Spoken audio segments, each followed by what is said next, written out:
In 2023, researchers slid a camera through a gap in the Great Pyramid's north face. The gap was barely 5 millimeters wide. The stones on either side weigh 15 tons each. What came back changed everything. A corridor. Empty. Human-made. Hidden for 4,500 years. No one knew it was there. Not a single ancient text mentioned it. Here's the thing about the Great Pyramid. It is the most documented building in human history, and we still don't know what's inside it. That's not a mystery of the ancient world. That's a mystery of 2026. The Great Pyramid of Giza took about 20 years to build, we think. Roughly 2.3 million stone blocks, somewhere between 5 and 6 million tons of material pulled from the earth. The base is leveled to within 2.1 centimeters, across 230 meters of footprint. Try getting your kitchen floor that flat. It was the tallest thing humans had ever built. It held that record for 3,800 years straight. It was built for Pharaoh Khufu. And here's the thing. We know almost nothing about him. The only confirmed image of Khufu ever recovered is a carved ivory figurine. It's 7.6 centimeters tall, shorter than your thumb. The man who ordered the pyramid built, the biggest project in ancient history, left one image behind, smaller than your phone. The ancient Egyptians were obsessive record keepers. Tax inventories, grain tallies, worker rosters. Thousands of administrative documents survive. For the largest construction project in ancient history? Almost nothing. No master plan found, no architect named, no construction log. We know 3 chambers exist inside: King's Chamber, Queen's Chamber, and the subterranean chamber, cut into the bedrock beneath. The King's Chamber is made entirely of red granite, quarried in Aswan, 900 kilometers away, transported by boat up the Nile. In the center of that chamber sits a granite sarcophagus, lidless, empty. It's been empty since at least ancient Greek times. In 2015, something unusual happened. A team of physicists showed up at the foot of the Great Pyramid with particle detectors. Not archaeologists, not treasure hunters. Physicists from Nagoya University, from France's CEA, from Canada's Laval University. Their tool was called muon tomography, and to understand what they found, you need to understand what a muon is. Every second, trillions of particles created by cosmic rays in the upper atmosphere rain down through everything. Through buildings, through mountains, through you. Muons pass through solid rock the way light passes through glass. But denser material slows them, absorbs more of them. Place a detector plate inside the pyramid for a few months. Wherever more particles pass through, there's empty space on the other side. It's the same principle as an X-ray, except the radiation source is dying stars in deep space, and the patient is 4,500 years old. Before they'd finished setting up, they found something odd. An infrared scan of the east face revealed 3 blocks at ground level running significantly hotter than the surrounding stone. Still unexplained. That got their attention, so they went deeper.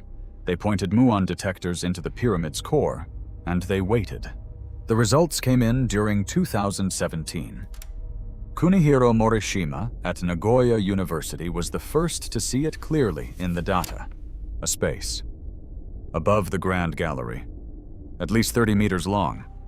The same cross-section as the Grand Gallery itself. Nobody knew it was there. 30 meters. To put that in terms you can feel, that's a 10-story building, lying on its side, inside solid rock.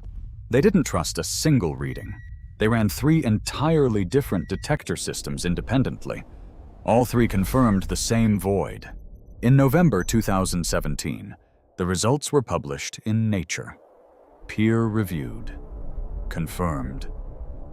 An enormous hidden void inside the Great Pyramid. It was the first major internal discovery in this pyramid since the 19th century. So, what is it? The leading theory among mainstream Egyptologists, a structural void, built deliberately to reduce pressure on the Grand Gallery below. But here's where that explanation gets uncomfortable. The pyramid already has relieving chambers above the king's chamber. 5 of them. Why would it need another 30-meter one above the Grand Gallery? French architect Jean-Pierre Houdin has a different answer. He believes the void is the remnant of an internal construction ramp used to move the heaviest blocks into the upper sections of the pyramid. It was sealed when construction was done. Never used again. Still there, in the dark, waiting for technology we didn't have until 8 years ago. Think about what the Houdin ramp theory actually requires. Workers and sledges hauling granite blocks, weighing up to 60 tons around a tight spiral corridor inside a pyramid that was still being built around them. It's physically possible. It may even be elegant. The problem is we can't confirm it without entering the void, and we've never entered the void. Here's what 3 different detector systems confirmed. Something up there absorbs fewer muons than solid limestone does. That's all we know. An absence of density. An 8-story volume of something that isn't rock. We have no idea if it's horizontal or inclined. We don't know if there's an entrance. We cannot get to it, at all. The big void is still there, still sealed, still completely unknown in function, in orientation, in contents. And then, 6 years later, they found something else. In March 2023, the Scan Pyramids team announced a second discovery. A corridor hidden behind the north face, behind those chevron-shaped stones, the gabled arrangement directly above the main entrance. It had always been there. Nobody had looked behind them. To confirm it, they did something very precise. They found a 5-millimeter gap between stone blocks and threaded a camera through it. The images came back. Rough limestone walls, a rectangular corridor, 2 meters wide, tall enough to stand in. No carvings, no paint, no inscription of any kind. Raw stone, sealed for 45 centuries. The air inside hasn't moved since construction. 9 meters long, that's about 30 feet. The corridor ends, and beyond that endpoint, the muon data suggests more space. The mainstream theory says it's structural, designed to distribute the pyramid's weight away from the descending passage below. But Dr. Zahi Hawass, who's led Egyptian archaeology for decades, disagrees with the just structural reading. He believes the corridor is a path, not a destination, that it connects, or points, to something no archaeologist has ever seen. The true burial chamber of Pharaoh Khufu, he speculates, may never have been found. The sarcophagus in the king's chamber, perhaps it was always meant to be empty. A decoy chamber, a false path for ancient tomb robbers, and the real burial hidden somewhere deeper, somewhere in the 2.3 million blocks nobody had thought to scan. I've read the evidence on both sides. The structural theory makes sense, until you ask why the corridor is sealed with a flat stone face at its end that doesn't look like a natural termination. Before we go any further, if you're finding this as strange as I am, subscribe. There's another layer to this story that nobody talks about. Because what comes next isn't just about what's hidden. It's about why nobody has opened any of it. So the obvious question, why not just open the corridor, find a way in, send a robot? The answer isn't one thing. It's 3 things layered on top of each other. First, the structural risk. Opening any sealed space in a 4,500-year-old building that is also one of the most visited sites on the planet is not something you do casually. The pyramid has been standing for 4,500 years because its internal stresses are in equilibrium. Removing or breaching a sealed stone changes that balance. You don't get a second chance. Second, sovereignty. The Great Pyramid sits in Egypt. Egypt's Ministry of Tourism and Antiquities controls every inch of it. No foreign team drills into Egyptian heritage without Egyptian authority. This isn't obstruction, it's stewardship. These structures survived millennia, partly because they weren't opened by everyone who wanted to open them.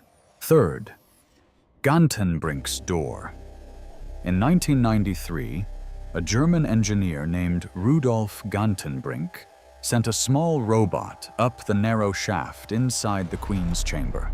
The robot traveled 65 meters up the shaft and hit a small stone door with copper handles, sealed. That was 1993. In 2002, a second robot drilled a small hole through Gantenbrink's door and extended a camera beyond it. Behind Gantenbrink's door, another door, just slightly further in, also sealed. That was 24 years ago. Nobody has opened either door since.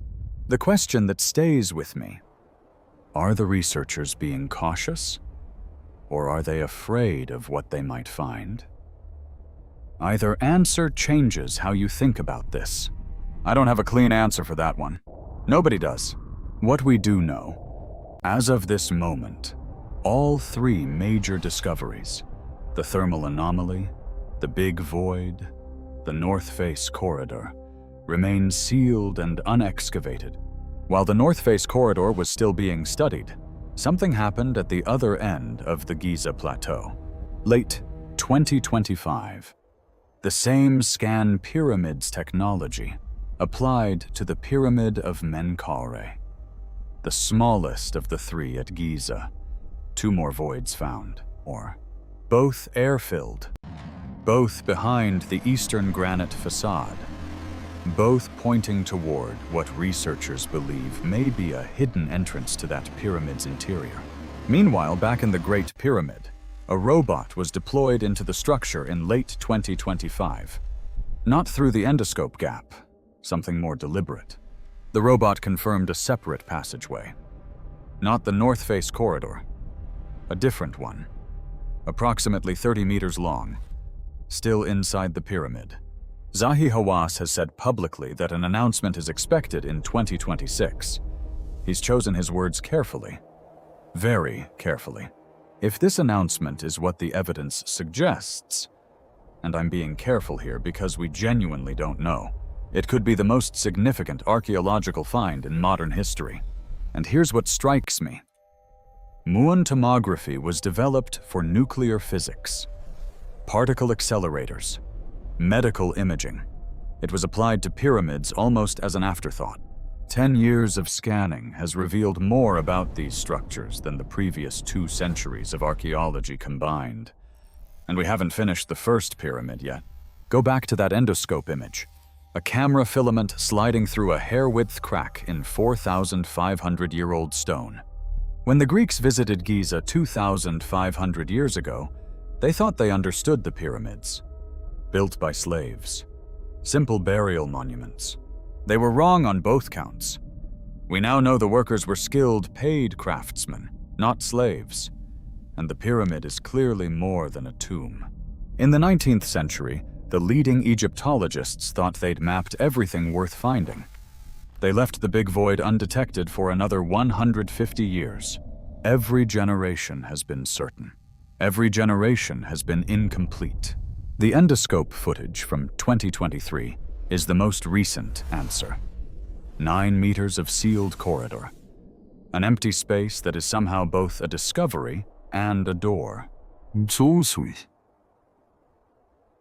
What's on the other side of that wall is still unknown. What's above the Grand Gallery is still unknown. What Khufu actually built this for, still unknown. Maybe 2026 gives us one more corridor. Maybe it gives us something that rewrites everything. Or maybe we find another sealed door, and the investigation continues. What do you think is hiding in the space above the Grand Gallery? Leave it in the comments. Some of the answers I've seen are genuinely surprising. The next episode in this series, a geologist from Boston University looked at the Sphinx in 1991 and made a claim that got him removed from every major conference. His evidence: the Sphinx doesn't show wind erosion, it shows water erosion, which means it was built when this desert was still receiving heavy rainfall. That was 7,000 years ago. Minimum. If he's right, it rewrites the history of ancient Egypt by thousands of years. Make of that what you will.